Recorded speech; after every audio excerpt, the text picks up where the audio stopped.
반갑습니다.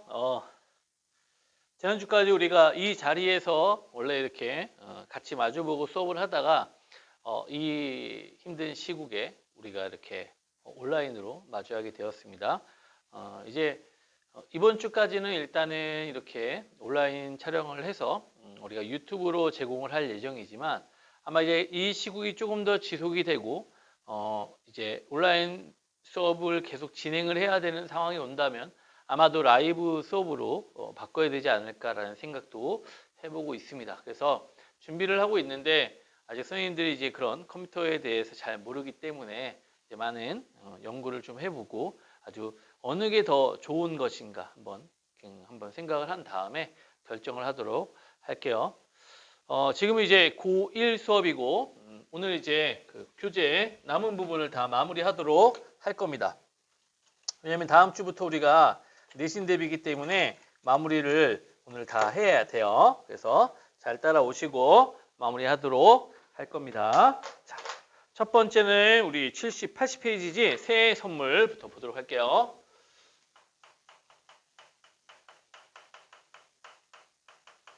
지금 이제 아무도 없는 이 교실에서 선생님 혼자 떠들다 보니까 굉장히 힘들어. 누구라도 한 명 좀 앉혀놓고 하고 싶은데 다음에는 좀 인형이라도 좀 앉혀놓고 해야 되지 않을까라는 생각도 들고 굉장히 힘듭니다. 하지만 열심히 해볼 테니까 또 너희들도 이제 선생님이랑 같이 원래 이 수업 시간에 했다는 수업 시간에 하는 것처럼 생각을 하고 좀 잘 따라와 줘요. 자, 처음에 보면은 자, 선생님이 일단은 서술상의 특징을 먼저 파악하라고 얘기했지. 자, 새해 선물 같은 경우는 딱 보세요. 자, 나 있어 없어? 나 있지? 자, 내가 왜 일찍부터 삶의 이면을 보기 시작했는가? 처음부터 나왔어요. 그래서 일단은 시점은 몇 인칭? 시점 몇 인칭? 그렇지, 1인칭. 자, 1인칭 시점이고요. 주인공이냐, 관찰자는 조금 있다가 우리가 또 파악을 해야 되겠죠. 자, 주인공이냐, 관찰자는 조금 있다가 파악을 해야 되는 겁니다. 자, 내가 왜 일찍부터 삶의 이면을 보기 시작했는가? 그것은 내 삶이 시작부터 그다지 호의적이지 않다는 것을 알았기 때문이다. 삶이라는 것을 의식할 만큼 성장하자 나는 당황했다. 자, 결국 여기서만 보자면은 나의 무엇을 드러내고 있니? 그렇지, 나의 심리를 드러내고 있다. 그래서 1인칭 주인공 시점. 일단 시작부터 나의 심리 위주로 들어가고 있다는 걸 1인칭 주인공 시점이라는 걸 우리가 알 수가 있는 거야. 확인할 수가 있는 거야. 자, 내가 딛고선 출발선은 아주 불리한 위치였다. 더구나 그 호의적이지 않은 삶은 내가 빨리 존재의 불리함을 깨닫고 거기에 대비해 주기를 흥미롭게 기다리고 있었다. 나는 어차피 호의적이지 않은 내 삶에 집착하면 할수록 상처의 내면을 견디지 못하리라는 것을 알았다. 아마 그때부터 내 삶을 거리 밖에 두고 미심쩍은 눈으로 그 이면을 엿보게 되었을 것이다. 그러다 보니 나는 삶의 비밀에 빨리 다가가게 되었다. 자, 삶의 비밀 표시해 놓으세요. 그러니까 화자라고 해요. 서술자 나는 지금 삶의 비밀이라는 것을 어린 시절부터 깨달았다라고 얘기를 하고 있어. 그러면 그 이제 삶의 비밀이 무엇인지 우리가 찾아내야 되는 거야. 엄마가 죽은 것은 내가 6살 때라고 한다. 자, 6살 때라고 한다. 1인칭 시점의 한계. 이것은 무엇이냐? 내가 직접 경험하지 않은 일은 내가 서술할 수 없다. 그래서 남이 한 이야기를 통해서 서술이 가능하다. 6살 때 본인이 기억이 나지 않는 거겠죠. 그래서 이제 이야기를 들은 것으로 대체하는 겁니다. 내게는 엄마에 대한 기억이 단 한 가지도 없다. 그래서인지 그리움도 없다. 엄마를 떠올리게 하고 내게 엄마에 대한 그리움이 없다는 것을 자각하게 하는 것은 오히려 엄마의 존재를 한사코 감추려 하는 할머니에게는 귀하기 마련인 제 손녀딸을 보는 대견함 이상의 안쓰러움이 있다.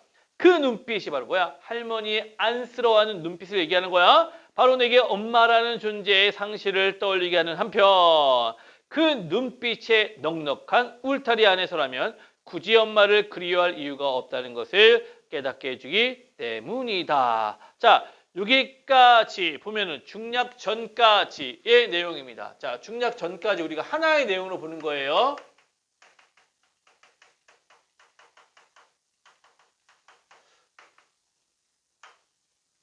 중략 전까지는 하나의 이야기로 되어 있고 그 중략 전까지는 서술 위주였습니다. 그쵸?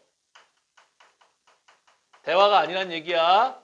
대화는 없었어요. 자, 이 서술 위주에서 이 서술 부분에 무엇을 가지고 이야기를 전개했느냐라고 봤을 때 나라는 이 서술자의 과거의 상황을 뭐하고 있어요? 진술하고 있었죠. 나라는 나의 과거 상황에 대해서 진술하고 있습니다. 그 과거 상황의 진술에서 나의 심리가 많이 드러났어요. 심리를 많이 드러났고요. 그 다음에 나의 현재, 그러니까 어릴 때 이 상황에 대해서 드러냈는데 이 어릴 때 상황의 핵심 첫 번째 바로 뭐예요? 어머니가 몇 살 때? 6살 때 돌아가심. 두 번째, 그러니까 밑에 여러 가지 내용이 있지만 그 모든 것은 다 뭐예요? 할머니의, 그렇지, 할머니의 보살핌으로. 그리움 따위는 없다. 누구에 대한? 누구에 대한? 어머니에 대한 그리움은 없다. 이게 이제 핵심이었던 거야. 자, 그래서 요 중략 전까지는 나라는 서술자의 과거의 행적과 함께 어릴 때의 상황과 함께 나의 심리를 표현하고 있다라는 게 핵심. 이해됐지? 요 부분을 잘 기억을 하는 거야. 자, 그 다음 중간 밑에 우리 집 어른들은 나를 모두 귀여워한다. 장군이 엄마는 표시해놓고요. 내가 부모 없이 외할머니 밑에 자라는 것이 불쌍해서라고 하고 광진텔 아줌마 또 동그라미 쳐놓고요. 언제나 1등을 하기 때문이라고 한다. 문화사진과 아저씨 동그라미 치고요. 인사성이 밝아서 그렇다고 하는가 하면 또 뉴스타일 양장점의 시다 미스 리까지 동그라미. 언니는 내가 예쁘게 생겨서라고 한다. 하지만 나는 어른들이 나를 귀여워하는 진짜 이유를 알고 있다. 자, 지금까지 보면은요. 여기서는 A 부분이죠. 우리 A 부분에서는 어른들이 나를 귀여워하는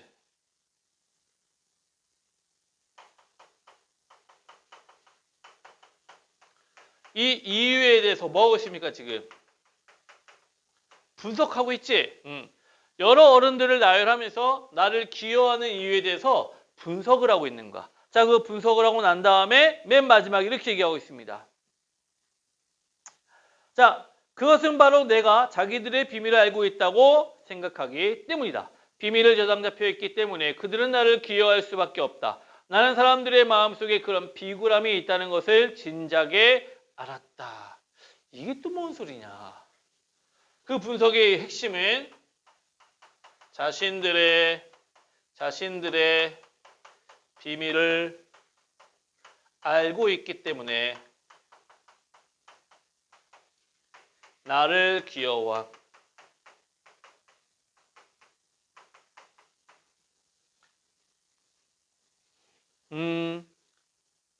너희들도 이제 그 동생이 막 나의 약점을 알고 있어. 밤에 몰래 이제 엄마 몰래 딴짓하다가 동생한테 걸린 거야. 조용해. 그러면 이제 동생이 뭐야? 돈 내놔? 막 이러면 어떻게? 줄 수밖에 없잖아. 그러면서 이제 동생이 이제 언니한테 막 언니가 자기 괴롭히려면 엄마 막 이러면 알았어 이렇게 하면서 이제 또 진정을 시키고 어떤 이제 그러한 귀여움으로 이야기를 한다는 건데 어떤 이제 잘못을 했는지 아니면 어떤 비밀을 알고 있는지 그것에 대해서는 이제 구체적이진 않습니다. 일단은 뭐 자신들의 비밀을 내가 알고 있다라고 이야기를 하는 거예요. 자, 내가 어른들의 비밀에 쉽게 접근하는 것은 바로 어린애이기 때문이다. 정확히 말해서 어린애로 보이기 때문이다. 자, 이 말의 의미는 뭡니까? 나는 어린애지만 어린애가 아니다. 이 얘기예요.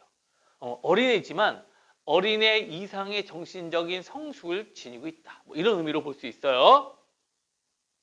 어른들은 자기들이 다루기 쉽도록 어린애를 그저 어린애로 보려는 준비가 되어 있기 때문에 어린애로 보이기 위해서는 예쁘다거나 영리하다거나 하는 단순한 특기만으로 충분하다. 나처럼 일찍 세상을 깨친 아이들은 자, 일찍 세상을 깨친 아이 표시. 자기 스스로가 일찍 세상을 깨우쳤다고 이야기하는 거예요. 어른들이 바라는 어린이 행세를 진짜 어린이 수준밖에 못 되는 아이들보다 훨씬 더 그럴듯하게 해낸다. 그래서 어른들 비밀의 겉모습은 조금 엿봤을 망정 그 비밀의 본질에 대해서는 아무것도 모르는 척 행동한다. 그것이 어른들을 얼마나 안심시키면서 또한 귀여움을 촉발시키는지 모른다. 그 어른들이 원래 그러니까 너희들도 마찬가지일지는 모르겠어. 선생님들이 어린 시절에 집에서 이제 자고 있다 보면은 막 놀다 잠들잖아. 그럼 잠들다가 어느 순간에 뭔가 막 이야기를 하고 있어서 깬단 말이야. 슬쩍 깨지? 그렇다고 눈을 바로 뜨진 않아요. 정신이 이제 점점 맑아지는데 그 어른들이 막 이런저런 얘기를 해. 그때 이제 아버지가 나한테 했던 얘기가 하나 있어요. 이제 얘가 이제 크니까 재미가 없어. 선생님 지금까지 그 말을 기억해.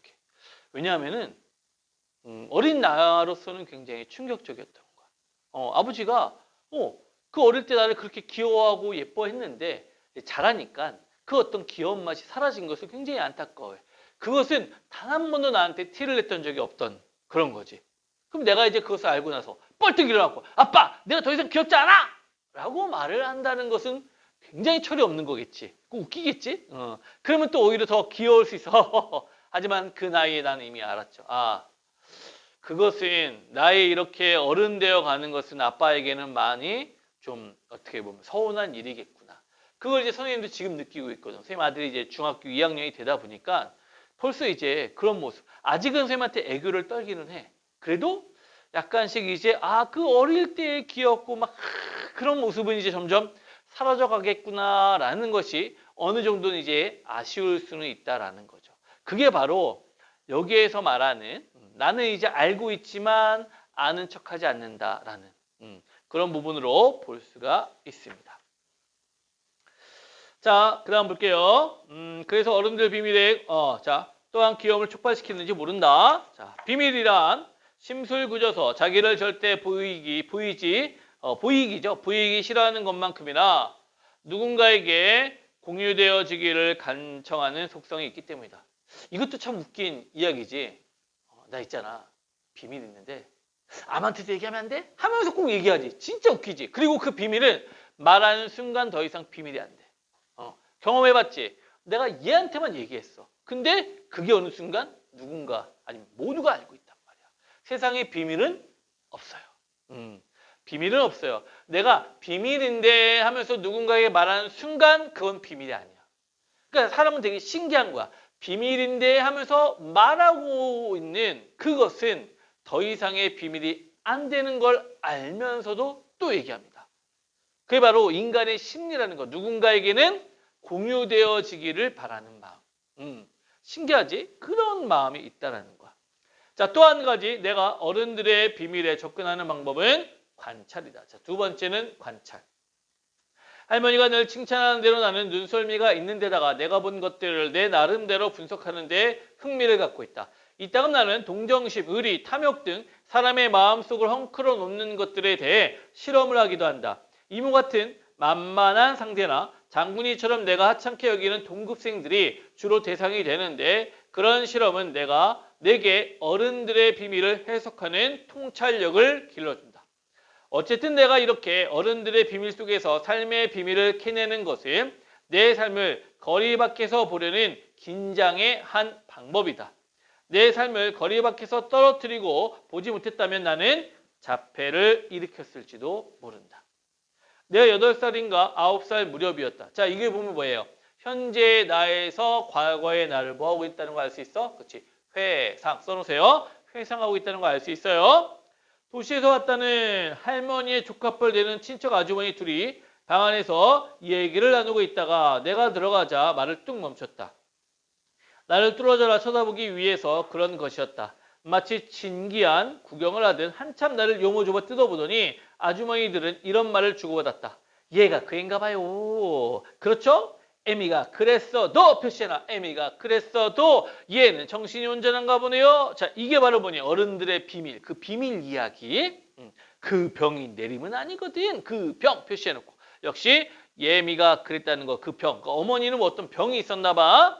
누가 알아요? 언제 어떻게 될지. 아무튼 부모 없는 애 키우느라고 작은 어머니가 고생이 많구만. 그러게 말해요. 정신도 성취하는 것을. 동생도 참 어린 것을 갖고 무슨 소리야. 아무리 얼어도 저 눈 보니까 귀신이 지키고 있는 것 같아서 어째 등 뒤가 서늘한걸요.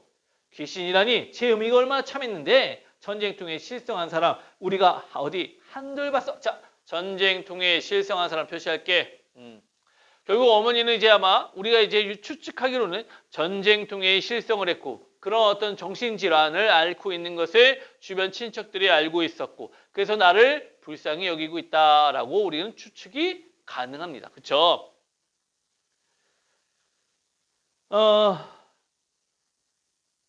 자, 그 다음에 다 멀쩡했던 사람들이지 누가 뱃속에서부터 그런 병을 지니고 나왔다던가 나에게도 귀한 눈이 있다는 것 따위는 전혀 생각할 필요가 없다는 듯이 그들은 할머니가 들어오실까 봐 바깥 기척에만 신경을 쓰며 내 앞에서는 드러내놓고 그 얘기를 길게 늘어놓았다.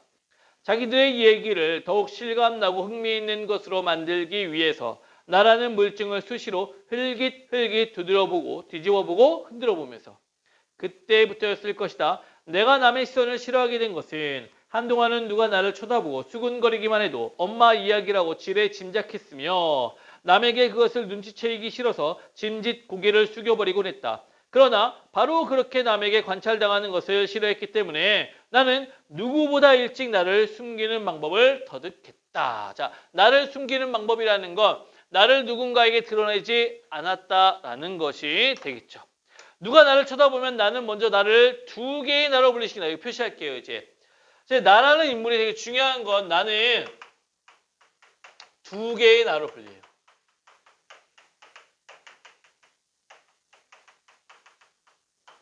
자, 두 개의 나로 분리시키는데 하나의 나는 내 안에 그대로 있고요. 진짜 나에게서 갈라져간 다른 나로 하여금 내 몸 밖으로 나가 내 역할을 하게 한다. 자,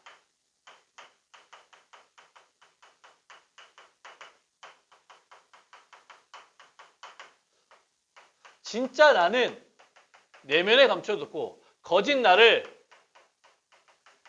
외면에다가 보여준다는 거. 이걸 우리 뭐라 약간 영악스럽다 그러지. 겉과 속이 다르다고 얘기할 수 있는 거야. 그러니까 이런 거는 어린애로서 갖추지 못하는 거죠. 어린애는 있는 그대로 드러내게 돼 있어. 하지만 얘는 나는 어린 시절부터 이런 어른들의 세계를 겪으면서 이미 성숙했다는 얘기인 거야. 그렇기 때문에 이러한 것들을 자기는 자기 스스로가 이제 오히려 어른들을 속이고 그렇게 행동했다라는 거죠. 자, 이런 이야기가 바로 이 소설의 핵심인 겁니다. 자, 그럼 이 소설은 어떠한 내용으로 이루어졌느냐? 자, 다 이제 설명을 했었어요. 자, 다시 한번 조금 정리를 해주자면 얘는 이제 전체적으로는요 이런 겁니다. 전체적으로는요 액자식 구성을 취하고 있어요. 그래서 이제 외화에서 내화로 들어가고 다시 외화로 나오는 건데 이 내화의 이야기가 어린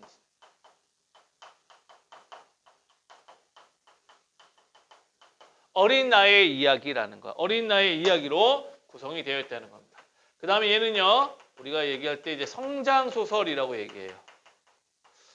성장소설이 이제 많이 나오는데 자, 성장소설이라는 건 뭐냐? 어린 시절부터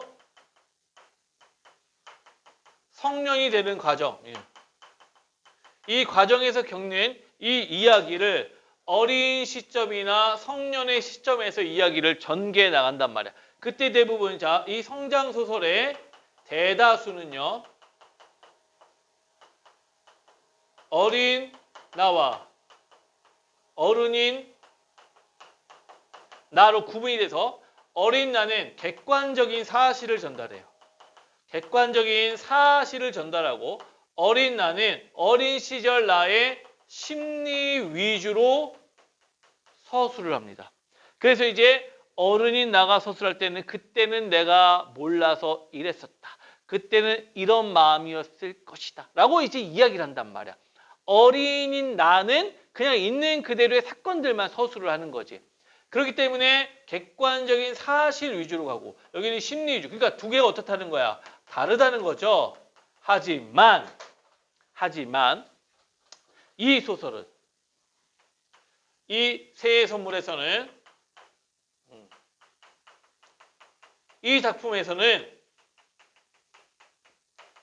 두 시점의 차이가 없다라고 얘기합니다. 왜? 어린 시절의 나는 이미 어른인 나의 그 심리를 다 깨달았기 때문이다 라고 얘기했기 때문이야.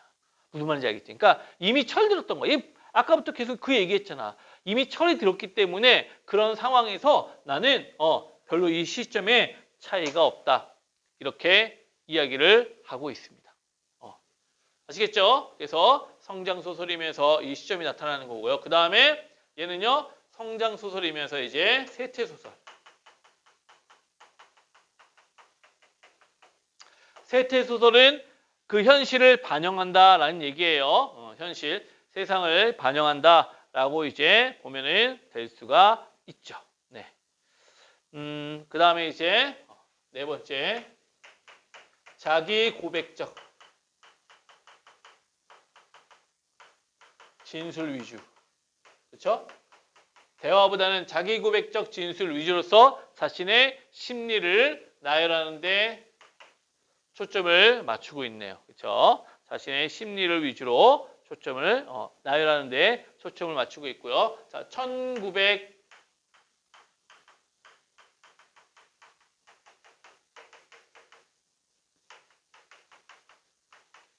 1960년대에서 70년대 사회가 배경이 돼서 반영이 되어 있다라고 우리가 생각할 수 있습니다. 자, 그렇다면 이제 뒤에 문제를 볼게. 자, 문제를 안 푼 사람은 여기서 딱 멈춰놓고 문제를 먼저 푸는 거야. 그냥 따라오지 마. 문제를 풀어야 돼. 문제를 풀지 않으면 그냥 이렇게 쳐다보는 건 무의미해. 너희들이 이제 지금 방금 배운 걸 토대로 문제를 꼭 풀어보세요. 잠깐 스톱. 오케이. 스톱하고 나서 문제를 풀면 됩니다. 자, 그러면 이제 다 풀었다고 치고 18번 A의 서술상의 특징으로 가장 적절한 것은 그랬어요. 자, 아까 A 부분 여기 있었죠. 어른들이 나를 귀여워하는 이유에 대해서 뭐 했다? 분석을 했죠. 그 분석을 통해서 이러한 결론을 내리게 됐다. 그럼 자, 정답은 어디 있어요? 1번에 서술자가 인물들의 행동에 대한 원인을 분석하고 있다. 여기 있네. 정답은 1번. 자, 2번 같은 경우는 봐. 서술자가 여러 인물의 심리를 직접적으로 제시하고 있다. No. 이거는 전지적 작가 시점. 직접적으로 제시할 수 있는 건 전지적 작가 시점밖에 없어. 1인칭 시점에서는 상대방 심리를 뭐 하는 거야? 그렇지. 추측. 그리고 누구의 심리는? 나의 심리는 직접적으로 진술하는 게 맞아. 하지만 상대방의 심리는요. 추측하는 겁니다. 아시겠죠? 추측하는 거예요. 네. 선생님이 지금 이 화면을 이렇게 선생님 쪽으로 돌려놓고 찍고 있는데 와, 참 못생겼다. 자, 19번에 윗글에 등장인물에 대한 이해로 등장인물의 이해, 등장인물에 대한이겠지. 이 문제가 또 빠졌네. 등장인물에 대한 이해로 적절하지 않은 것은 그랬어요. 정답 4번. 왜? 나는 엄마에 대한 그리움 때문에 할머니를 원망한다. No. 할머니가 어떻게 해줘서요? 엄청나게 잘해줘서요. 어머니에 대한 그리움은 남아있지 않다라고 얘기했잖아. 그치? 엄청 쉽지? 정답이 4번. 그 다음에 이제 보기는 윗글에 대한 비평자료이다. 자, 보기 볼게요. 성장소설이란, 자, 이 보기가 중요한 거야. 이 소설에 대한 견해이기 때문에 성장소설이란 어린아이가 성인이 되어가는 과정을 담고 있는 작품들을 가리킨다. 어린아이가 성장하기 위해서는 자신의 내면을 뚫고 나와 외부 세계와 부딪혀야 한다. 그런데 이 작품은 일반적인 성장소설과 달리 주인공인 나는, 자, 여기 표시할게요. 유년 시절의 상처 때문에 자신을 보호하기 위해 외부 세계로 나가는 것을 거부한다. 자, 어떤 부분일까요? 어디 갔어? 아까 어느 부분이었니? 자, 여기지. 두 개의 나를 분리해서 진짜 나는 감춰두고 거짓인 나만 외면에 표출하는 거. 이걸 얘기하는 거다. 근데 자, 그 다음에 대신 나는 외부 세계로부터 거리를 두고 자신을 타인들에게 보이는 나와 그러한 자신을 바라보는 나로 분리시킴으로써 스스로를 방어하는 모습을 보인다. 이해했죠? 나를 어떻게 한다고? 그치. 외부에게는 거짓인 나를 보여주고 그 다음에 진짜 나는 내면에 감춰둔다라는 거야. 또 연예인들 나왔을 때 뭐 가끔 막 라디오스타나 이런 데서 막 고백하는 거 보면 사실은요 제가요 공황장애를 앓고 있어요 하면서 겉으로는 되게 밝은 척하지만 속으로는 그러니까 예전에는 그런 모습조차 드러내지 않았어. 왜냐 그런 모습이 굉장히 우울해 보이고 또 안 좋아 보인다고 생각을 했기 때문에 그런 걸 감춰뒀었는데 요즘에는 그런 거 어떻게 보면 뭐 하나의 트렌드처럼 김구라가 이제 막 거의 그런 얘기를 많이 하면서 자신 있게 얘기했을 때 사람들의 반응이 좀 뭐랄까 안쓰럽다고 되게 호의적으로 바뀌다 보니까 대부분의 연예인들이 그런 것이 있다는 걸 감추지 않고 오히려 없어도 있는 것처럼 얘기하는 게 아닐까 할 정도로 굉장히 많이 얘기를 합니다. 요즘에는요. 그게 이제 내면의 나는 그렇게 힘들다라는 걸 고백함으로써 나한테 더 이상 악플 달지 마. 뭐 이런 의미로도 될 수가 있고 좀 이제 내가 이렇게 견뎌나가고 있으니까 잘 좀 봐주세요. 이런 의미로 될 수도 있죠. 네, 그렇게 확인이 되는 거예요. 자, 20번. 그래서 이제 보기를 바탕으로 윗글을 감상한 내용으로 적절하지 않은 것은 그랬어요. 자, 이거는 아까의 핵심에서 이제 잘못된 것이 나올 확률이 높다. 그래서 정답이 4번. 다른 나가 자신의 몸 밖에 자신의 역할을 한다는 점에서 이를 바라보는 나가 아니라 다른 나는 뭐라 그랬어요? 그렇지. 보이는 나. 보이는 나예요. 바라보는 나는 안에 있는 나가 되는 거예요. 그래서 정답이 4번. 21번에 보기를 바탕으로 기억을 설명한 내용 중 가장 적절한 것을 그랬어요. 기억은 뭐라고 되어 있냐면 어린애로 보이기 때문이다. 자, 이 어린애로 보이는 것이 무엇이냐라는 관점을 얘기하는 거지. 자, 그 어린애로 보이는 것, 기억을 설명한 내용 중 가장 적절한 거, 어린애로 보이는 거 바로 뭡니까? 자, 정답은 3번. 어린들이 경계를 늦추고 자신들의 비밀을 공유하게 하는 방법이라고 얘기했지. 그래서 자기가 어린애처럼 순수하게 하면서 어른들이 얘기하는 걸 다 듣고 자기가 그 어른들의 비밀을 알고 그러니까 사람들이 나를 귀여워한다. 이렇게 이제 생각을 했던 겁니다. 어때? 어렵진 않지? 그렇지? 이 소설 원래 이제 이 수업 시간에서 했으면 이 소설의 내용이 아마 더 길었을 테지만 인터넷 강의는 쌤이 알아. 너희들이 30분 이상 집중하는 게 쉽지가 않다는 거. 그래서 한 작품의 내용을 굉장히 선생님이 빠르고 타이트하게 진행을 해서 끊어갈 테니까 자 일단은 여기서 잠깐 끊고 너희들 잠깐 쉬었다가 이제 두 번째 작품 가도록 할 겁니다. 그러니까 긴장하고 또 이제 잠깐 이렇게 몸 이렇게 움직인 다음에 다시 다음 수업 집중하도록 하는 거야. 다음 강의 이제 또 클릭해야 돼. 이거 듣고 이제 안 듣고 그러면 안 되는 거야. 알겠지? 자, 잘 듣고 좀 이따 잠시 뒤에 봐요.